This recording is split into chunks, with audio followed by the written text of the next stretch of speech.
Welcome to Kulagotralu. నేను SS Lakshmi. ఇవాల్టి కులగోత్రాల్లో కాపుల చరిత్ర పార్ట్ 2 చూద్దాం. ఆంధ్రప్రదేశ్లోని సామాజిక పరిస్థితులైనా, ఆర్థిక పరిస్థితులైనా, రాజకీయ పరిస్థితులైనా, ఆఖరికి రాజధాని పరిస్థితులైనా సరే అన్నీ కూడా కులాల చుట్టూ తిరుగుతూ ఉంటాయి. మొన్న మధ్య పివి సునీల్ కుమార్ అనే ఒక సస్పెండెడ్ ఐపీఎస్ గారు కాపులకు సీఎం, మాలలకు డిప్యూటీ సీఎం అని అన్నారు కదా. ఆ విషయం మీద నేను అనుకోకుండా అసలు కాపుల చరిత్ర గురించి మీరు తెలిసే మాట్లాడుతున్నారా అని అడగడం జరిగింది. అలాగే ఆ చరిత్ర గురించి నేను చెప్పడానికి కూడా నేను సిద్ధంగా ఉన్నాను, ఆ చరిత్ర తీసుకొస్తాను అని చెప్పాను. చెప్పినట్టుగానే మేము చేసిన ఇన్వెస్టిగేషన్లో కాపుల మూలాలు ఎక్కడెక్కడి నుంచి మొదలయ్యాయో ఆ క్రమంలోనే తెలిసింది. నిజానికి అప్పటి వరకు కూడా నాకు అంతగా తెలీదు. సో నేను అలా చెప్పినట్టుగానే కాపుల చరిత్ర అని మొన్న మధ్య మేము రిలీజ్ చేసిన వీడియోలో, అంటే ఇప్పటి వరకు ఎవరూ చెప్పని, చాలామందికి తెలియని, బ్రిటిష్ కాలం నుండి ఇప్పటి వరకు కూడా ఉన్న కాపులలోని కొందరిని విత్ ఎవిడెన్స్తో సహా, అంటే పుస్తక ఆధారాలతో సహా మేము ఆ ఎపిసోడ్లో మీ ముందుకు తీసుకురావడం జరిగింది. నిజంగా యుద్ధ యోధుల నుండి ఈనాటి వరకు ఒక అనిర్వచనీయమైన వ్యాపారులుగా, ఉద్యోగులుగా ఏ ఏ దేశాల్లో, ఎన్నెన్ని రంగాల్లో, ఏ ఏ స్థాయిల్లో ఉన్నారో చూస్తే ఆశ్చర్యం కలగలేదు ఆ ఎపిసోడ్ అంతా. ఆనాటి నుంచి ఈనాటి వరకు కాపులు సమాజంలో తమకంటూ ఒక వ్యవస్థను నిర్మించుకుని వారు ఎదుగుతూ తమ వంతుగా సొసైటీకి కూడా కాంట్రిబ్యూట్ చేస్తూ వస్తున్నారు. అదే విషయాలని నేను ఆనాడు నిక్కచ్చిగా ఉన్నది ఉన్నట్టుగా చెప్పడం జరిగింది. అయితే చెరిపితే చరిత్ర చెరిగిపోదు. నేను ఈ వీడియో రిలీజ్ చేసిన తర్వాత కొందరి నుంచి ప్రశంసలు వస్తుంటే మరికొందరి నుంచి ఊహించని విమర్శలు. నీ కులం ఏంటో ముందు చెప్పు అని నన్ను అడుగుతున్నారు. ఒక కులం చరిత్రని ఉన్నది ఉన్నట్టుగా చెప్పినందుకు ఇష్టం వచ్చినట్టు భాష కూడా మాట్లాడుతూ, బూతులు తిడుతూ, దీన్ని ట్రోల్ చేస్తూ మెసేజ్లు చేస్తున్న వాళ్ళని ఏమనాలో కూడా నాకు అర్థం కావట్లేదు. అసలు నేను దాన్ని పట్టించుకోవాలని కూడా అనుకోవట్లేదు. రైట్, ఇక నా కులం అయితే ఇక నిజానికి అప్రస్తుతం. ఆ అవసరం వచ్చినాడు, ఆ అవసరం ఉంది అనుకున్న నాడు ఖచ్చితంగా నేనే చెప్తాను. ఓకేనా? ఇక ఇప్పుడు కూడా ఇదే కాపుల చరిత్ర పార్ట్ 2 తీసుకురావడం వెనుకున్న ఉద్దేశం ఏంటి అంటే, మొన్న ఎపిసోడ్లో నేను చెప్పాను దేశవ్యాప్తంగా 4,000 నుంచి 5,000 మంది సివిల్ సర్వీసెస్లో పనిచేస్తున్నారని చెప్పాను కదా. అసలు ఏ ఏ స్థాయిల్లో సివిల్ సర్వీసెస్లో వీళ్ళంతా ఉన్నారు అని లెక్క తీస్తే నేను మొన్న చెప్పిన నెంబర్ ఏదైతే ఉందో అది చాలా చిన్నదండి. అంటే వ్యవస్థల్లో ఐపీఎస్లుగా, ఐఏఎస్లుగా వేళ్ళూనుకుపోయి ఉన్నారు చాలామంది కాపులు. ఇదంతా ఇప్పుడు నేను చెప్పిందంతా కూడా, ఇప్పుడు నేను చెప్పబోయేది కూడా అంతా ఒక క్రీమీ లేయర్ మాత్రమే. అంటే ఉన్నత, అత్యున్నత స్థానాల్లో ఉన్న వాళ్ళ గురించి మాత్రమే నేను ప్రస్తుతానికి చెప్పబోతున్నాను. ఇక ఆ తర్వాత 2nd grade, 3rd grade, 4th, 5th ఇలా గ్రేడ్స్ వారీగా అనేక ఉద్యోగాల్లో ఉన్న వాళ్ళందరినీ కూడా కలుపుకుంటే భారతదేశంలో మొత్తం కూడా చాలా ప్రదేశాల్లో కాపులే ఉన్నారు. అలాగే జడ్జిలుగా ఉన్నవాళ్ళు కూడా ఉన్నారు. అంటే ప్రస్తుతానికి కూడా చాలామంది జడ్జిలు ఉన్నారు. ప్రస్తుతం ఉన్న జడ్జిల గురించి మాట్లాడకూడదు కాబట్టి జడ్జిలుగా పనిచేసిన వాళ్ళ లిస్టు మాత్రం ప్రస్తుతానికి తీసుకోవడం జరిగింది. ఐపీఎస్లు, ఐఏఎస్లు, జడ్జెస్, అలాగే పద్మ అవార్డ్స్ తీసుకున్న వాళ్ళు తెలుగు రాష్ట్రాల్లో మాత్రమే కాకుండా ఇంకా ఏ ఏ రాష్ట్రాల్లో ఉన్నారు అదంతా కూడా ఈ ఎపిసోడ్లో సిద్ధం చేశాను. ఇప్పటి వరకు ఆ ఎపిసోడ్ తర్వాత నుంచి పార్ట్ 2 గురించి ప్లాన్ చేసుకుంటూ ఇది కూడా సిద్ధం చేశాను. సో మొదలు పెట్టేద్దాం ఆ లిస్ట్ ఏంటో.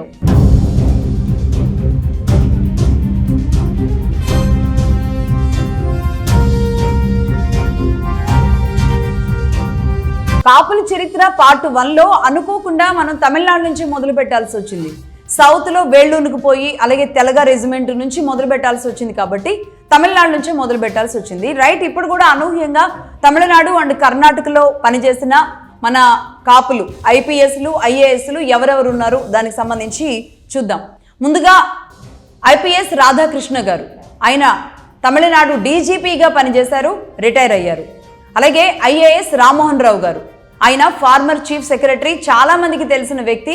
తమిళనాడులో ఆయన జయలలిత గారి గవర్నమెంట్లో ఒక రకంగా డిఫాక్టో సీఎంగా పనిచేశారు. అంటే సీఎంఏ ఈయన అన్నంతగా పనిచేశారు. జయలలిత గారు ఒకానొక దశలో ఆయనకే మొత్తం గవర్నమెంట్ పగ్గాలన్నీ ఆయన చేతుల్లోనే పెట్టారు అని అంటూ ఉంటారు. రైట్, అలాంటి రామ్మోహన్ రావు గారి డెసిషన్స్ కూడా అంతే ప్రాధాన్యం ఇస్తూ వస్తుండేవాళ్ళట జయలలిత గారు. ఇక ఆ తర్వాత కొన్ని ఇష్యూస్, అనేక రకాల సమస్యల నేపథ్యంలో ఆయన ఇంకా ఆ తర్వాత సీఎస్గా బాధ్యతలు వదిలిపెట్టారు. ఆ తర్వాత ఆయన రిటైర్ కూడా అయిపోయారు కాబట్టి జనసేన పార్టీలో చేరారు. ప్రస్తుతానికి రామ్మోహన్ రావు గారు జనసేన పార్టీలో ఉన్నారు. రైట్, ఇక సత్యగోపాల్ గారు, ఐఏఎస్ సత్యగోపాల్ గారు, ఆయన chief secretary and NGT member south ఇండియాకి, ఆయన కూడా రిటైర్ అయ్యారు. అలాగే శిల్పా ప్రభాకర్ గారు, ఐఏఎస్, తమిళనాడు సెక్రటరీగా పనిచేస్తున్నారు. ప్రస్తుతానికి సీఎం స్టాలిన్ దగ్గర ఉన్నారు. శిల్పా ప్రభాకర్ సురేష్ గారు, ఈవిడ మొత్తం పేరు శిల్పా గారు ఐఏఎస్గా, అంటే స్టాలిన్ గారు పర్టికులర్గా ఈవిడ సెక్రటరీగా ఈవిడ మాత్రమే ఉండాలి అని చెప్పి ఆవిడ అక్కడ ప్రస్తుతానికి పనిచేస్తూ ఉన్నారు రైట్. అలాగే కుచ్చై శ్రీనివాస్ గారు, ఐపీఎస్ కుచ్చై శ్రీనివాస్ గారు, ఆయన రిటైర్ అయ్యారు. ఫార్మర్ డీజీపీగా కర్ణాటకకి పనిచేశారు. ఐఏఎస్ బిఎన్ కృష్ణయ్య గారు, ఆయన రిటైర్ అయ్యారు. ఈయన స్పెషాలిటీ ఏంటో తెలుసా? ఏకంగా 5 కర్ణాటక సీఎంల దగ్గర ఆయన సెక్రటరీగా పనిచేశారు. ప్రస్తుతానికైతే ఆయన స్పెషల్ డ్యూటీలోనే ఉన్నారు. ఎవరికి? సెంట్రల్ మినిస్టర్ హెచ్డి కుమారస్వామి గారి దగ్గర స్పెషల్ డ్యూటీ ఆఫీసర్గా ప్రస్తుతానికి ఆయన విధులు నిర్వహించుకుంటున్నారు రైట్. అలాగే ఐఏఎస్ నిరంజన్ గారు, ఆయన కూడా రిటైర్డ్ స్పెషల్ కమిషనర్గా పనిచేశారు కర్ణాటకకి. బెంగళూరు డెవలప్మెంట్ అథారిటీలో కూడా ఆయన పనిచేశారు. అలాగే ఐపీఎస్ బిపిన్ గోపాలకృష్ణ గారు, ఫార్మర్ అడిషనల్ డీజీపీగా పనిచేశారు కర్ణాటకకి. ఈయన కూడా రిటైర్ అయ్యారు. అలాగే ఐఏఎస్ ఏ రవీంద్ర గారు, ఫార్మర్ చీఫ్ సెక్రటరీ కర్ణాటక, ఈయన కూడా చీఫ్ సెక్రటరీగా పనిచేశారు, రిటైర్ అయ్యారు ఈయన కూడా రైట్. ఇక ఐఏఎస్ జైకర్ జెరోమ్, ఆయన స్లోవేనియాకి అంబాసిడర్గా పనిచేశారు. అలాగే కర్ణాటక క్యాడర్కి సంబంధించిన ఆయన రిటైర్ అయ్యారు. అలాగే ఐఏఎస్ ఎంఆర్ శ్రీనివాస్ మూర్తి గారు, ఫార్మర్ అడిషనల్ చీఫ్ సెక్రటరీగా కర్ణాటకకు పనిచేశారు. ఐఏఎస్ శ్రీమతి సావిత్రి గారు, retired secretary government of Karnataka, ఈవిడ కూడా రిటైర్ అయ్యారు. అలాగే ఐఏఎస్ ఐజే నాయుడు గారు, former chief secretary Andhra Pradesh, IJ Naidu గారు ఆంధ్రప్రదేశ్కి చీఫ్ సెక్రటరీగా పనిచేశారు, రిటైర్ అయ్యారు.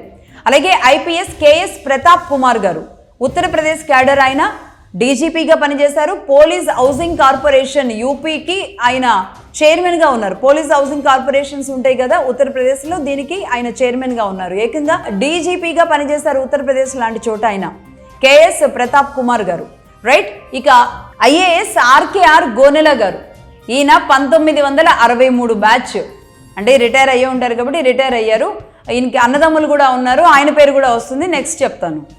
ఐపీఎస్ ఎంవి భాస్కర్ రావు గారు, ఆయన ఎక్స్ డీజీపీగా పనిచేశారు ఆంధ్రప్రదేశ్కి. అలాగే నండూరి సాంబశివరావు గారు, ఈ మధ్యకాలమే కాబట్టి చాలా మందికి తెలుసు, ఆయన కూడా ఎక్స్ డీజీపీగా ఆంధ్రప్రదేశ్కి పనిచేశారు, రిటైర్ అయ్యారు. అలాగే ఎంవి కృష్ణారావు గారు, ఆయన ఎక్స్ డీజీపీ ఆంధ్రప్రదేశ్కి పనిచేశారు. సో వీళ్ళంతా కూడా కాపులే, అంటే మొన్న చెప్పినట్లుగా నేను వీరు కాపే అని చెప్పను, వీళ్ళంతా కూడా కాపులే. నండూరు సాంబశివరావు గారు చెప్పాను కదా. నెక్స్ట్ ఇక ఎంవి కృష్ణారావు గారు ఎక్స్ డీజీపీ ఆంధ్రప్రదేశ్కి పనిచేశారు. అలాగే ఎస్వి రమణమూర్తి గారు, ఈయన కూడా ఎక్స్ డీజీపీ ఆంధ్రప్రదేశ్కి పనిచేశారు. అలాగే శాంతకుమారి గారు ఎక్స్ చీఫ్ సెక్రటరీ తెలంగాణకి పనిచేశారు రేవంత్ రెడ్డి గారు గవర్నమెంట్లో. దానికి ముందు కేసీఆర్ గారి గవర్నమెంట్లో కూడా ఆవిడ పనిచేయడం, ఆ తర్వాత రేవంత్ రెడ్డి గారి గవర్నమెంట్లో కూడా కంటిన్యూ అవ్వడం మీరు చూశారు. ముత్తిశెట్టి గోపాలకృష్ణ గారు ఎక్స్ చీఫ్ సెక్రటరీ ఆంధ్రప్రదేశ్, ఈయన కూడా సిఎస్గా పనిచేశారు ముత్తిశెట్టి గోపాలకృష్ణ గారు ఆంధ్రప్రదేశ్కి. ఐఏఎస్ డిఎస్ మూర్తి గారు, ఈయన ఎక్స్ ప్రిన్సిపల్ సెక్రటరీగా పనిచేశారు. అలాగే ఎస్వి ప్రసాద్ గారు ex chief secretary and chief vigilance కమిషనర్గా ఈయన పనిచేశారు. అలాగే ఐపీఎస్ గంగాధర్ గారు ఎక్స్ పోలీస్ రీఫార్మ్స్ కమిటీ చైర్మన్గా తెలంగాణకి ఆయన పనిచేశారు. అంటే రీఫార్మ్స్ కమిటీలో చైర్మన్గా ఆయన తెలంగాణకి పనిచేయడం జరిగింది. అలాగే ఐపీఎస్ జొన్నలగడ్డ ప్రభాకర్ రావు గారు, ఆయన ఐజీగా పనిచేశారు, రిటైర్ అయ్యారు. అలాగే ఆంధ్రప్రదేశ్కి పనిచేసిన కాపులు ఐపీఎస్లుగా, ఐఎఫ్ఎస్లుగా, ఐఏఎస్లుగా పనిచేసిన వాళ్ళ గురించి చూస్తే మొదటిగా ఐపీఎస్ రాజేంద్ర ప్రసాద్ గారు ఉన్నారు.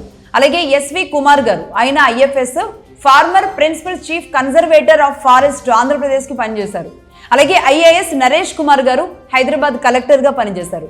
అలాగే ఐఏఎస్ కేవీ రావు గారు రిటైర్డ్ ప్రిన్సిపల్ సెక్రటరీగా రెవెన్యూ విభాగానికి పనిచేశారు ఆంధ్రప్రదేశ్కి. అలాగే ఐపీఎస్ పివి రంగయ్య నాయుడు గారు ఎక్స్ డీజీపీగా, అలాగే సెంట్రల్ మినిస్టర్గా కూడా పనిచేశారు.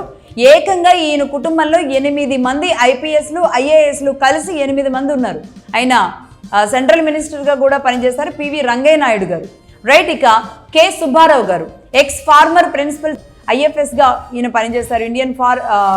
ఇండియన్ ఫారెస్ట్ సర్వీస్కి పనిచేశారు రైట్. ఇక కేఎస్ఎన్ మూర్తి గారు ఐపీఎస్, ఈయన ఐజీ రిటైర్డ్గా పనిచేశారు. అలాగే జేడి లక్ష్మీనారాయణ గారు ఐపీఎస్గా పనిచేశారు, అడిషనల్ డీజీపీగా మహారాష్ట్రకి పనిచేశారు. సిబిఐ జేడి లక్ష్మీనారాయణ గారు అంటే అందరికీ అర్థమవుతుంది, ఆయన ఇంటి పేరు వివి అయితే వివిని మార్చుకుని ఏకంగా ఆయన జేడి అనేదే ఆయన ఇంటి పేరుగా మార్చుకున్నారు లక్ష్మీనారాయణ గారు, అందరికీ తెలిసిందే. అలాగే మన జేడి లక్ష్మీనారాయణ గారి కుమారుడు చెంగల్పట్టు డిస్టిక్ కి ఎస్పీగా పనిచేస్తున్నారు సాయి ప్రణీత్, వివి సాయి ప్రణీత్. తను కూడా ఐపీఎస్ఏ. తమిళనాడులోని చెంగల్పట్టుకి సూపరింటెండెంట్ ఆఫ్ పోలీస్ గా ఎస్పీగా పనిచేస్తున్నారు. సో జేడి లక్ష్మీనారాయణ గారు మరొక ఐపీఎస్ ని కూడా ఆయన ఫ్యామిలీ నుంచి ఇవ్వడం జరిగింది. అలాగే ఐపీఎస్ ధీరజ్ అన్నమయ్య డిస్ట్రిక్ట్ ఎస్పీగా పనిచేస్తున్నారు. అలాగే ఐపీఎస్ సుబ్బారాయుడు తిరుపతి ఎస్పీగా ఆయన పనిచేస్తున్నారు. ఈ సుబ్బారాయుడు గారి మీదే నీ అంతేంటో తేలుస్తాను మళ్ళీ నేను అధికారంలోకి వచ్చిన తర్వాత అని జగన్మోహన్ రెడ్డి గారు సవాల్ విసిరింది ఈ సుబ్బారాయుడు గారికి. అలాగే ఐపీఎస్ విద్యాసాగర్ నాయుడు గారు, ఆయన కృష్ణా జిల్లాకి ఎస్పీగా పనిచేస్తున్నారు. అలాగే ఐపీఎస్ సత్య యేస్ బాబు గారు డిఐజీగా పనిచేస్తున్నారు. అలాగే ఐపీఎస్ సాయి చైతన్య నిజామాబాద్ సిపిగా పనిచేస్తున్నారు. అలాగే ఐపీఎస్ రంగనాథ్ గారు హైడ్రా కమిషనర్గా ఉన్నారు కదా రంగనాథ్ గారు, ఆయన్ని కూడా ఈ కాపుల చిట్టాలోకి లాగాల్సి వస్తుంది, మరి అలాంటి పరిస్థితులు ఉన్నాయి కాబట్టి. రైట్, ఇక ఐపీఎస్ జశ్వంత్ గారు తెలంగాణ క్యాడర్కి పనిచేస్తున్నారు. అలాగే ఐపీఎస్ రాఘవేంద్ర గారు ఒరిస్సా క్యాడర్కి ఐపీఎస్గా ఉన్నారు, డిఐజీగా పనిచేస్తున్నారు. రైట్, ఇక ఐపీఎస్ హర్షవర్ధన్ గారు మహారాష్ట్రకి డిఐజీగా పనిచేశారు. ఐపీఎస్ మహేష్ గారు తమిళనాడు డిఐజీ. ఉమాహారతి గారు తెలంగాణకి ఐఏఎస్గా ఉన్నారు, 2022 క్యాడర్. అలాగే ఐఏఎస్ శ్రీలక్ష్మి గారు, అందరికీ తెలుసు శ్రీలక్ష్మి గారు స్పెషల్ సిఎస్గా పనిచేశారు. రైట్, ఇక ఐపీఎస్ రవళి ప్రియ గారు డిఐజీ ఇంటెలిజెన్స్ పనిచేశారు. అలాగే ఐపీఎస్ సాయి ప్రణీత్ డిఐజీగా తమిళనాడుకి పనిచేశారు. ఐపీఎస్ కృష్ణకాంత్ పటేల్ ఏపీకి ఆయన ఎస్పీగా పనిచేశారు. ఐపీఎస్ అక్షయ్ గారు ఛత్తీస్గఢ్ బస్తర్కి సూపరింటెండెంట్ పోలీస్ గా ఎస్పీగా పనిచేశారు. రైట్, ఇక ఐఏఎస్ బసవ పురుషోత్తం గారు ఉత్తరాఖండ్ కి ప్రిన్సిపల్ సెక్రటరీగా సీఎం ఆఫీస్ కున్నారు. అలాగే ఐఏఎస్ కృష్ణ ఆదిత్య ములుగు కలెక్టర్ గా తెలంగాణ క్యాడర్ నుంచి వచ్చారు. కృష్ణ ఆదిత్య ఐఏఎస్ ములుగు కలెక్టర్ గా ఉన్నారు. అలాగే ప్రస్తుతానికి ఐఏఎస్ ఢిల్లీరావు గారు ఉన్నారు, ఆంధ్రప్రదేశ్ లోనే ఆయన వైఫ్ కూడా ఐఏఎస్ ఉన్నారు, ఆ నేమ్ కూడా చెప్తాను. ఐఏఎస్ కన్నబాబు గారు సిఆర్డిఏ కమిషనర్ గా ప్రస్తుతానికి విధులు నిర్వహిస్తున్నారు ఆంధ్రప్రదేశ్ లో అమరావతిలో. పూజిత అడిషనల్ సెక్రటరీ హోమ్ మినిస్ట్రీకి పనిచేస్తున్నారు. ఒక మహిళ ఆ స్థాయిలో హోమ్ మినిస్ట్రీలో అడిషనల్ సెక్రటరీగా ఉండడం అంటే మామూలు విషయం కాదు.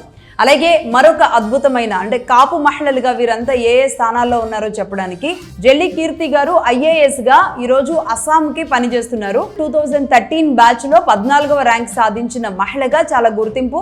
అలాగే Panchayat and rural development commissioner గా పనిచేస్తున్నారు అస్సాంకి. పిటిషన్ మీద మారాల్సి వస్తే కూడా అక్కడి గవర్నమెంట్ కీర్తి గారు మాత్రమే ఉండాలి. రూరల్ డెవలప్మెంట్ విషయంలో అలా చొచ్చుకుపోయే మనస్తత్వంతో ఒక మహిళ ఐఏఎస్ అయి ఉండి ప్రాంతం చోట కూడా పనిచేస్తూ వెళుతున్న విధానంతో జెల్లి కీర్తి గారికి అస్సాం గవర్నమెంటే కాదు ప్రజలు కూడా హ్యాట్స్ ఆఫ్ చెబుతూ ఉంటారట. సో అలాంటి మహిళ అంటే కాపు మహిళగా జెల్లి కీర్తి గారి విషయాన్ని మనం మాట్లాడాలి. ఎంవి భాస్కర్ రావు గారు డీజీపీగా పనిచేశారు. అలాగే ఆయన సోదరుడుగా ఎంవి కృష్ణారావు గారు, ఆయన కూడా డీజీపీగా పనిచేశారు. అలాగే కేఎన్ కుమార్ మేఘాలయ గవర్నర్గా పనిచేశారు, ప్రిన్సిపల్ సెక్రటరీగా కూడా పనిచేశారు. అలాగే బివి రాయుడు గారు, ఆయన ఐఏఎస్. అలాగే తోట చంద్రశేఖర్ గారు అంటే తెలుసు కదా, ఆదిత్య కన్స్ట్రక్షన్స్, ఆ తర్వాత ఆయన జనసేనలోకి వెళ్ళారు, ఆ తర్వాత బీఆర్ఎస్ పార్టీకి వెళ్ళారు ఎన్నికల ముందు. తోట చంద్రశేఖర్ గారు ఐఏఎస్, ఆయన కూడా. హరప్రసాద్ గారు ఐపీఎస్ గా పనిచేశారు, Assam cadre, retired principal chief conservative forest officer గా పనిచేశారు. అలాగే ఎస్పీ విశ్వజిత్ గారు డిఐజీ ఫర్ తెలంగాణ పనిచేశారు. నాగభూషణ్ రావు గారు, రెడ్డి నాగభూషణం గారు, ఆయన ఐఎఫ్ఎస్ ఆఫీసర్. మీరా కుమారి గారు ఉన్నారు కదా, పార్లమెంట్ స్పీకర్ గా పనిచేశారు, ఒక ఫీమేల్ మీరా కుమారి గారు, అప్పట్లో కాంగ్రెస్ టైంలో ఆవిడ దగ్గర పార్లమెంట్ సెక్రటరీగా పనిచేశారు రెడ్డి నాగభూషణం గారు. పద్మభూషణ్ జిఏ నరసింహారావు గారు ఐఏఎస్ గా చేశారు. United Nations special adviser for water resources కి ఆయన పనిచేశారు. సెంట్రల్ వాటర్ కమిషన్ చైర్మన్ గా కూడా చేశారు. First chief engineer for Nagarjuna Sagar, తెలుసా ఈయన? ఫస్ట్ చీఫ్ ఇంజనీర్ గా పనిచేశారు నాగార్జున సాగర్ కి. రైట్, అలాగే ఐఏఎస్ రామకృష్ణ గారు మేఘాలయ ఫైనాన్స్ సెక్రటరీగా పనిచేస్తున్నారు. ఐఎఫ్ఎస్ పుష్పకుమార్ గారు ఉత్తరప్రదేశ్ కి ప్రస్తుతానికి పనిచేస్తూ ఉన్నారు ఐఎఫ్ఎస్ గా. అలాగే మోహన్ కృష్ణ గారు హర్యానా గవర్నర్ ఆఫీస్ లో చేస్తున్నారు. గవర్నర్ విధులన్నీ కూడా అంటే గవర్నర్ ఆఫీస్ అంతా కూడా ఈయన ఆధ్వర్యంలోనే నడుస్తుంది. ఏడీసీ స్క్వాడ్రన్ లీడర్ ర్యాంకులో ఉన్నారు ఆయన. అలాగే ఐఏఎస్ శేఖర్ గారు లక్షద్వీప్ లెఫ్టినెంట్ గవర్నర్ ఆఫీస్ సెక్రటరీగా పనిచేస్తున్నారు. యూనియన్ టెరిటరీ లక్షద్వీప్ ఉంది కదా, అక్కడ గవర్నర్ ఆఫీస్ సెక్రటరీగా ఉన్నారు. ఐఏఎస్ గాజుల నరేందర్ గారు కేబినెట్ సెక్రటేరియట్ గా పనిచేశారు. మన్మోహన్ సింగ్ గారి టైంలో పిఎం ఆఫీస్లో ఆయన సెక్రటరీగా ఉండేవాళ్ళు. అలాగే ఎన్ఐఆర్డి డైరెక్టర్ జనరల్ అండ్ మొదటి తెలుగు పర్సన్ కూడా ఆయన ఎన్ఐఆర్డికి డైరెక్టర్ జనరల్ గా పనిచేయడం. ఎన్ఐఆర్డి అంటే national institute of rural development ఏదైతే ఉందో దానికి ఎన్ఐఆర్డికి ఆయన డైరెక్టర్ జనరల్ గా పనిచేశారు. అలాగే ఇక్రిసాట్ కూడా ఆయన పనిచేయడం జరిగింది. కేబినెట్ సెక్రటరీ కూడా ఈయన అయ్యే అవకాశాలు ఉన్నాయి. ఎందుకంటే కేబినెట్ సెక్రటరీస్ గా ఇప్పుడు దాదాపుగా 3 పోటీ పడుతుంటే అందులో 2 తెలుగు వాళ్లే ఉన్నారు. అందులో 2 కూడా కాపులే. ఈయన కూడా రేపు కేబినెట్ సెక్రటరీ అవ్వచ్చు. కేబినెట్ సెక్రటరీ అంటే ఒక రకంగా ఇప్పుడు అంటే చీఫ్ సెక్రటరీ సీఎం తర్వాత ఎలా ఉంటారో కేబినెట్ సెక్రటరీ పిఎం తర్వాత అలా ఉంటారనమాట. సో గాజుల నరేందర్ గారు రేపు కేబినెట్ సెక్రటరీ అయ్యే అవకాశాలు కూడా చాలా ఎక్కువగా కనబడుతూ ఉన్నాయి. ఐపీఎస్ వంశీ లోకాయుక్త ఎస్పీగా కర్ణాటకకు ఉన్నారు. ఐపీఎస్ హరికిరణ్ డీసీపీగా చెన్నైకి పనిచేస్తున్నారు. అలాగే ఐపీఎస్ రంజిత్ కుమార్ ఎస్పీగా చిత్రదుర్గ కర్ణాటకకు పనిచేస్తున్నారు. అలాగే ఐపీఎస్ గంగాధర్ గారు డిఐజీ చెన్నైకి జాయింట్ కమిషనర్ ఆఫ్ పోలీస్ గా పనిచేస్తున్నారు. ఐపీఎస్ రిత్విక్ సాయి తెలంగాణకి పనిచేస్తున్నారు. ఐఎఫ్ఎస్ ఎం కమల్ నాయుడు గారు శౌర్య చక్ర అందుకున్నారు నాన్ మిలిటరీ సర్వీసెస్ నుంచి. పివి రామేశ్వరరావు గారు chief commissioner of income tax department లో కూడా అనేక మంది కాపులు చాలా అత్యున్నత స్థాయిలో ఉన్నారు. అందులో పివి రామేశ్వరరావు గారు ఒకళ్ళు. అలాగే బాలకృష్ణ గారు కమిషనర్ ఆఫ్ ఇన్కమ్ ట్యాక్స్. అలాగే శ్రీనివాస్ గారు కమిషనర్ ఆఫ్ ఇన్కమ్ ట్యాక్స్. సత్యప్రశాంత్ గారు కమిషనర్ ఆఫ్ ఇన్కమ్ ట్యాక్స్. అలాగే మెతుకుపల్లి వెంకటరత్నం గారు ఐఏఎస్, ఆయన రిటైర్డ్ ఆంధ్ర బ్యాంక్ మాజీ చైర్మన్ గా పనిచేశారు. అలాగే ఐపీఎస్ మురళి గారు, నూకల జయరాం గారు ఐఎఫ్ఎస్, అలాగే chief principal conservator of forest గా కూడా ఆయన పనిచేశారు. రైట్, ఇక ఐఎఫ్ఎస్ పి సచ్చిదానంద మూర్తి గారు, ఐఆర్ఎస్ సుబ్బారావు నాయుడు గారు ఇన్కమ్ ట్యాక్స్ కమిషనర్. ఈయన కూడా ఐఏఎస్ ఎంజీవీకే భాను గారు, ఆయన retired chief secretary for Assam, అంటే సిఎస్గా అస్సాంకి ఆయన పనిచేశారు. తరుణ్ గొగోయ్ గవర్నమెంట్ ఉన్న సమయంలో ఆయన ఒక డిఫాక్టివ్ సీఎంగా ఉండేవాళ్ళు. అంతకుముందు రామ్మోహన్ రావు గారి గురించి చెప్పాను కదా, డిఫాక్టివ్ సీఎం తమిళనాడుకి అని. అలాగే ఈయన భాను గారు కూడా అలాగే అస్సాంలో చాలా బలంగా ఉండేవాళ్ళు, ఆయన ఐఏఎస్గా ఉండి.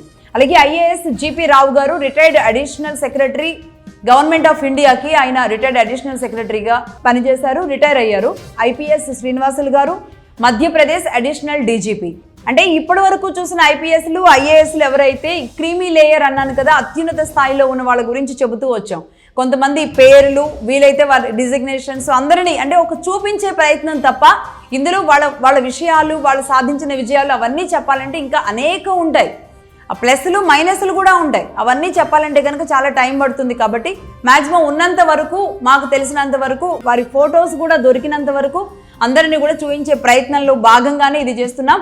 కాపులు దేశవ్యాప్తంగా ఎలా సివిల్ సర్వీసెస్ చేసి ఎలా దేశవ్యాప్తంగా కూడా వేళ్ళూనుకుపోయి ఉన్నారు అనే విషయం చెప్పడంలో ప్రయత్నంలో భాగమే ఇదంతా. ఇక అలాగే ఒకసారి జ్యుడిషియరీకి కూడా వెళదాం.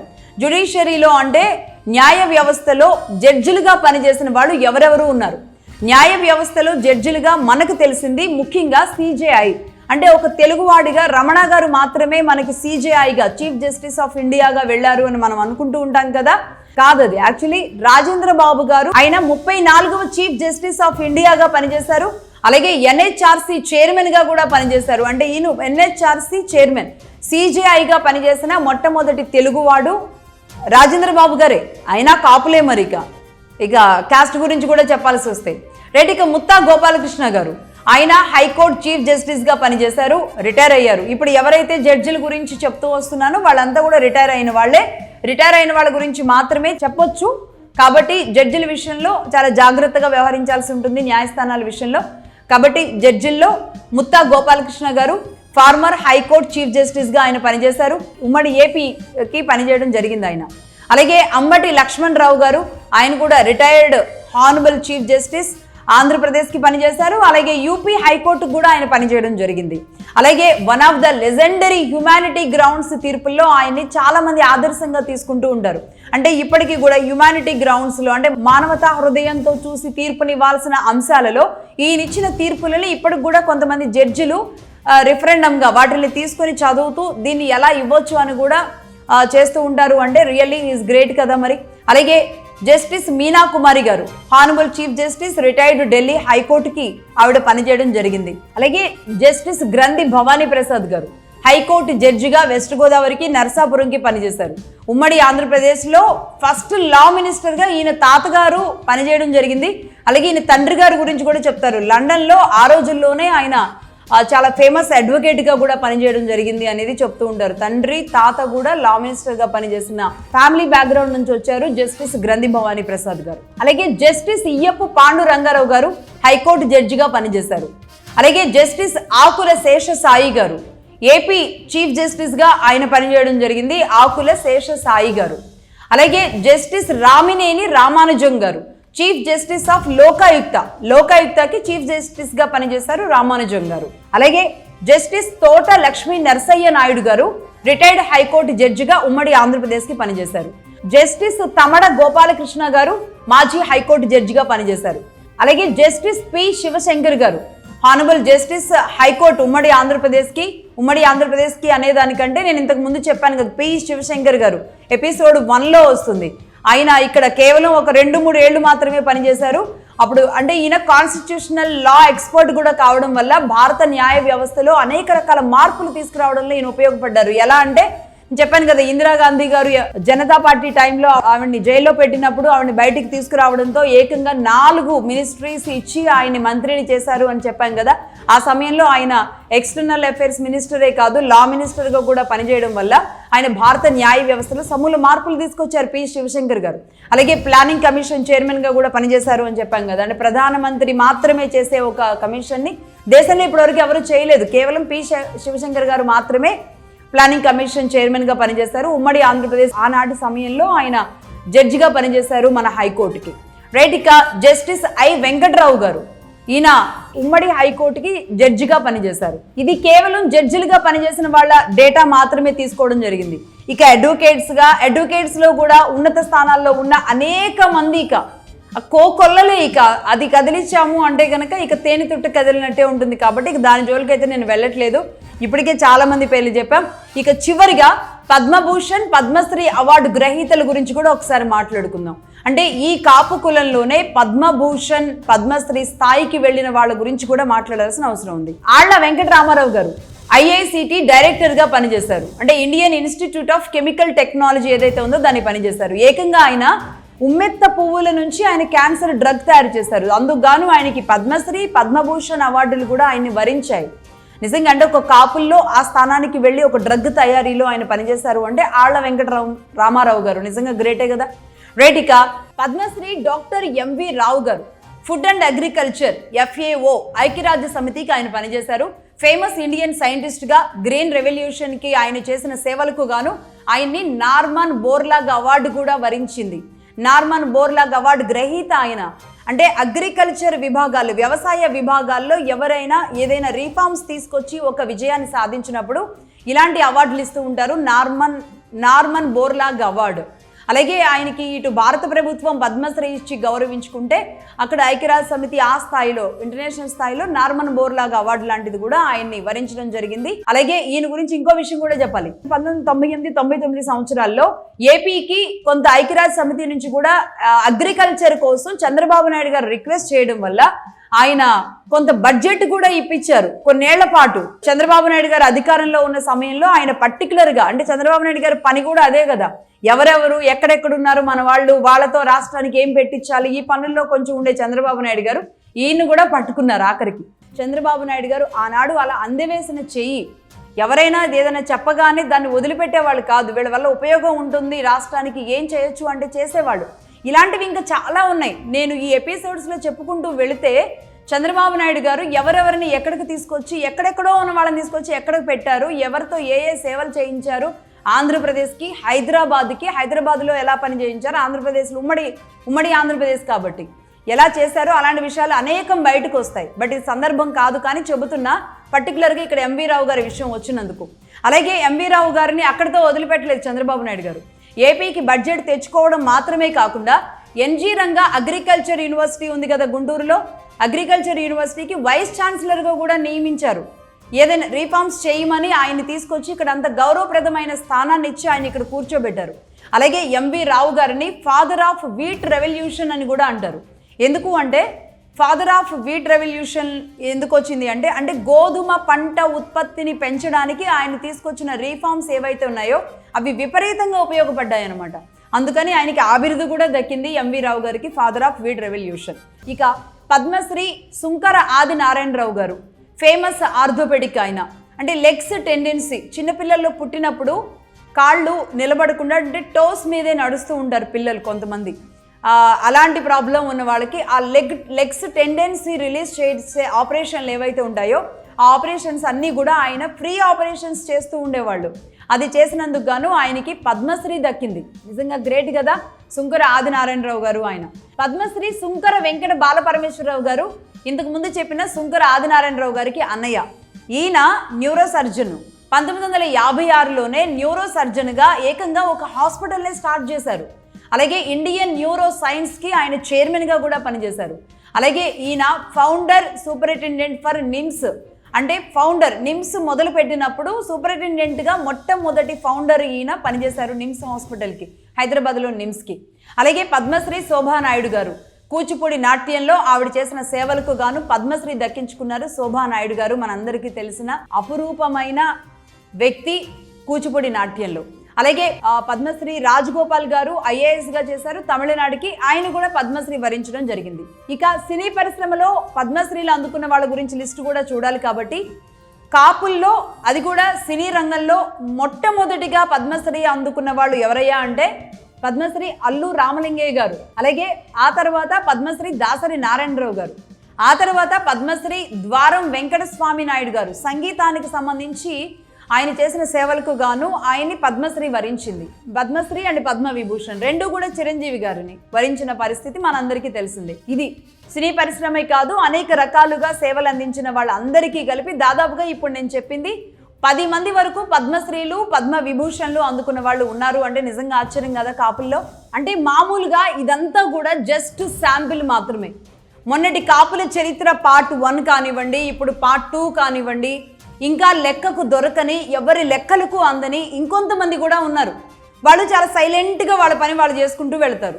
వాళ్ళు అసలు ఎక్కడ వ్యవస్థల్లోనే ఉంటారు, కానీ ఎక్కడ బయటికి కనబడరు, ఎలివేట్ అవ్వరు, పోస్టుల్లో ఉండరు, ఎవరికి కనబడకుండా ఉంటారు. చాలా అత్యున్నత స్థాయిలోనే ఉంటారు. వాళ్ళు సైలెంట్గా వాళ్ళ పని వాళ్ళు చేసుకుంటూ వెళ్తారు. ఇది వేరే విషయం, రైట్. ఏదేమైనా సరే ఓవరాల్గా మొన్న చెప్పిన కాపుల చరిత్ర ఎపిసోడ్ 1 కానివ్వండి, ఇప్పటి వరకు నేను చెప్పిన వీరందరి పేర్లు, వీళ్ళ పొజిషన్స్ అన్నీ చూసిన తర్వాత మీకేమర్థమైంది? నాకైతే ఒకటి అర్థమైందండి. కాపులు వ్యవస్థల్లో పాతుకుపోయారు, కాపులు వ్యవస్థల్లో వేళ్ళూనుకుపోయారు.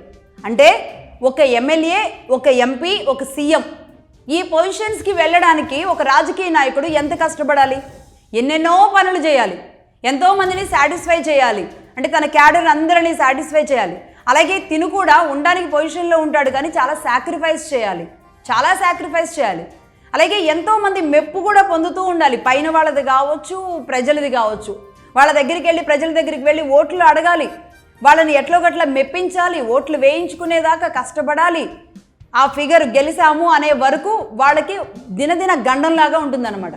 అన్నింటికంటే కూడా భయంకరమైన ఖర్చు పెట్టాలి ఒక రాజకీయ నాయకుడు.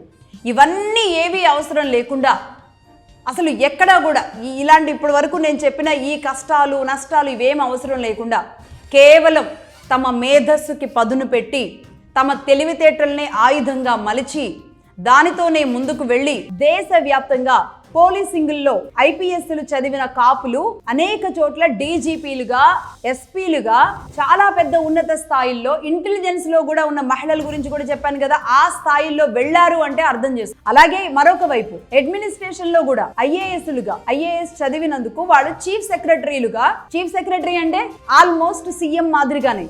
సీఎం మొత్తం మనకు కనబడుతూ ఉంటారు, అడ్మినిస్ట్రేషన్ అంతా వెనకుండి నడిపించేదంతా సిఎస్ ఉంటారు, చీఫ్ సెక్రటరీలుగా. ఎన్ని రాష్ట్రాల్లో నేను సిఎస్ అని ఇప్పటివరకు చెప్పుకుంటూ వచ్చాను. అలా సిఎస్లు మాదిరిగా వీళ్ళంతా కూడా అనేక మంది పనిచేశారు. అంటే ఇంతమంది కాపుల సిఎస్లు అనేక రాష్ట్రాల్లో పనిచేశారు అంటే అన్నన్ని రాష్ట్రాల్లో వాళ్ళు సీఎం హోదాల్లో వాళ్ళు అక్కడ పనిచేసినట్టే అనమాట. ఇదంతా చూస్తే ఏమనిపిస్తుందండి, నాకైతే అర్థమైందా రాజా అనేదో డైలాగ్ ఉంటే చూడండి, అది అనాలనిపిస్తుంది నిజంగా. ఇది అసలు హిందుస్థానా కాపుస్తానా అన్నట్టుగా లేదా పరిస్థితి? ఇంతమంది ఐపీఎస్లు కలిసి ఒక్క చోటుకొస్తే నేను ఇక మళ్ళీ ఆ పేరు అనదలుచుకోలేదు, కానీ ఆ ఐపీఎస్ గారు ఏదో ఆఫర్లు ఇచ్చిన ఐపీఎస్ గారు అసలు ఎక్కడ తలబెట్టుకుంటారు? అసలు వాళ్ళు ఎక్కడ, ఈయన ఎక్కడ? అలాగే జ్యుడిషియరీ విషయం చూస్తే జ్యుడిషియరీలో కూడా అంతే, న్యాయ వ్యవస్థలో న్యాయమూర్తులుగా ఉన్నారు వీళ్ళంతా. చాలా పెద్ద పెద్ద పొజిషన్స్ని చూసొచ్చారు. అలాగే ఎంతో మందికి దేశ అత్యున్నత పురస్కార అవార్డులు, పద్మాలు అందుకున్నారు. ఇది కాపుల చరిత్ర. కొంతమందిని కూడా మిస్ అవ్వడం జరిగింది. ఎవరైనా సరే అలా మిస్ అయినా దయచేసి అన్యదా భావించకండి అని నేను ఇక్కడ విజ్ఞప్తి చేస్తున్నాను. ఫైనల్గా అయితే ఒకటి చెప్తున్నానండి, కులాల కుంబట్లలో చలి కాసుకోవాలి అనుకునే కొందరు రాజకీయ నాయకులు, అలాగే కాపులకు కమ్మలకు అంటే కాపులకి కమ్మలకి పొగ పెట్టేస్తే ఆ పొగ పీల్చుకొని ఆ పొగలో పడి వాళ్లే ఉక్కిరి బిక్కిరై కొట్టుకు చేస్తారు అని ప్లాన్ ఏ ప్లాన్ బి అంటూ ఆపరేట్ చేద్దాం అనుకునే కొంతమంది ఆపరేటర్లు ఉన్నారు. అలాంటి వాళ్ళకి నూకలు చెల్లాలి. అలాగే కొంతమంది నా ఎస్సీ, నా ఎస్టీ, నా బీసీ అని చెప్తూ ఉంటారు. వాళ్ళ కులం మొత్తానికి, వాళ్ళ ఎస్సీలు, ఎస్టీలు, బీసీలు కులాన్ని మొత్తానికి వీళ్ళు ఏదో బొడ్డుకోసి పేరు పెట్టినట్టుగానే పదే చెప్తుంటారు. అది పార్టీ ఏదైనా సరే రాష్ట్రానికి ఏం చేస్తారో ఇక నుంచి చెప్పాలి. కులాల గురించి, ఈ విభజనల గురించి మెదళ్లలో కుల భావనలు ఎక్కువ తీసుకొచ్చేలాంటి ఆలోచనలు మారాలి. అంటే రాష్ట్రానికి ఏం చేస్తారు, ప్రజలకు ఏం చేస్తారు, పేదలకు ఏం చేస్తారు, ఇవి మాత్రమే చెప్పాలి. ఇది మాత్రమే వినబడాలి. నెక్స్ట్ రాబోయే ఎన్నికల్లో ఆంధ్రప్రదేశ్లో కులం కుంపట్లు అనేవి వినబడకుండా ఉండాలి. అందుకే చెప్తున్నాను, ఏ కులంలో ఎవరెవరు ఏ స్థాయిల్లో ఉన్నారో అదంతా తీసుకురావడానికి నేను సిద్ధంగా ఉన్నాను. కానీ కొంతమంది ఆడించే ఆటకి ఊగుతూ, కొంతమంది చెప్పే గాలి కబుర్లు వింటూ, గాలి తిరుగుళ్ళు తిరిగే పనికి మాలిన ఖాళీగా కాలక్షేపం చేసే బడుద్దాయిలు ఉన్నారు కదా ఆంధ్రప్రదేశ్లో కొంతమంది. వాళ్ళు ఎవరైతే ఉన్నారో వాళ్ళే నిజానికి ఆంధ్రప్రదేశ్కి పట్టిన దరిద్రం. అలాంటి వాళ్ళనే ఇలాంటి వాళ్ళు వాడుకుంటూ ఉంటారు.